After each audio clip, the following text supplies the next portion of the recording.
খাইতেছেন এই পেটে ব্যথা ভালো হয়েছে, কথা কি মিথ্যা বললাম বাজান? বর্তমানে একটা লোক বুকে হাতে বলতে পারেন আপনাদের বাচ্চাদের আপনাদের নাতিপতিদের জিনিসটা খাওয়াচ্ছেন বাবা? আমরা কিন্তু এখন খাই না কাকা, আমাদের এখন পেটে ব্যথা হলে আমরা বিভিন্ন রকমের গ্যাসের বড়ি কিনে খাই। একটা লোক বুকে হাতে বলেন তো বাজান এই গ্যাসের বড়ি খেয়ে তার গ্যাস ঠিক সেরে গেছে আর কোনোদিন খাওয়া লাগে না, কি বলতে পারবেন?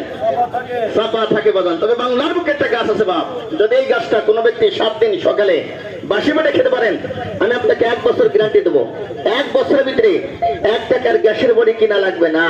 কোন গাছটা 7 দিন খেলে 1 বছরের ভিতরে 1 টাকার গ্যাসের বড়ি কিনা লাগে না? গাছটার কথা কি বলবো বাজান?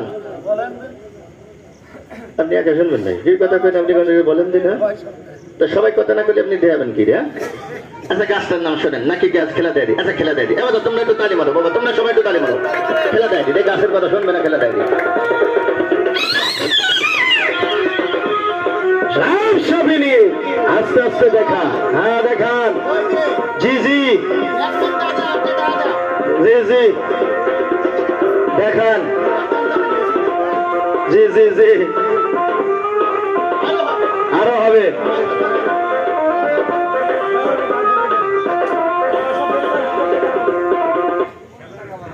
যে কয়টা আছে একবারে বাইর করে দাও, একখানা যেন থাই না বাজান। তা বাইর করো, বাইর করো কাকা, বাইর করো। কথা তো কবি রে বাবু, তারটা কিন্তু কবি তো আছে কি নেই? কিছুই তো নেই। আবার আমি হাত দিলে দেখেন টাকা হয়, কোন কেদায় হবে বাজান? আসলে খেলাধুলা কিছু না বাপ, কিছুক্ষণের জন্য আনন্দ পাওয়া যায়। তবে আমার কাছ থেকে যদি কোনো গাছের কথা আপনার মনের খাতায় লিখতে পারেন আপনার 1000 টাকার উপকার হবে। কারণ মুরব্বীর একটা কথা বলতো, গাছ চিনলে হয় করি, না চিনলে হয় ভাত রান্দা খড়ি। কথা আছে দেখছেন বে গাছ ধরবেন তার পাশ। কোন গাছটা খেলে বা গ্যাস্ট্রিকের কাজ করে গাছটার কথা কি বলবো বাজান? আর একটা গাছের কথা বলবো বাপ, তবে এই গাছটা যদি কারো বাড়িতে থাকে গাছটা কেটে ফেলবে। কেননা বইটি লেখা রয়েছে এই গাছটা যদি কারো বাড়িতে থাকে ওই সংসারে মানে মকদ্দমা কেস কারবার গ্যাঞ্জাম ফ্যাসাদ একটার পর একটা লাগানো থাকবে।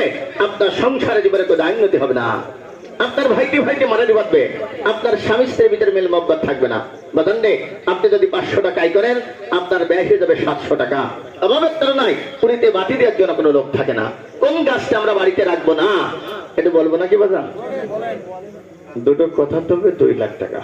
যার ঘিলু পরিষ্কার সে খেয়াল করে শুনে যায়, আর যার ঘিলু পরিষ্কার নাই সেটা সাপের মান ধরে কিনে বাড়ি চলে যাবেন। ও বাজান আমাকে খিদে লেগেছে পেটে, উপরে ভাত বেঁধে দিলে কি কাজ হয়? এত কবে বেটা সাল বেঁধে ঘুরে বেড়াতাম, আর কাজ করতাম না। কিন্তু কথা বলি বাজান একটু খেয়াল করে শুনেন, উপকার হবে।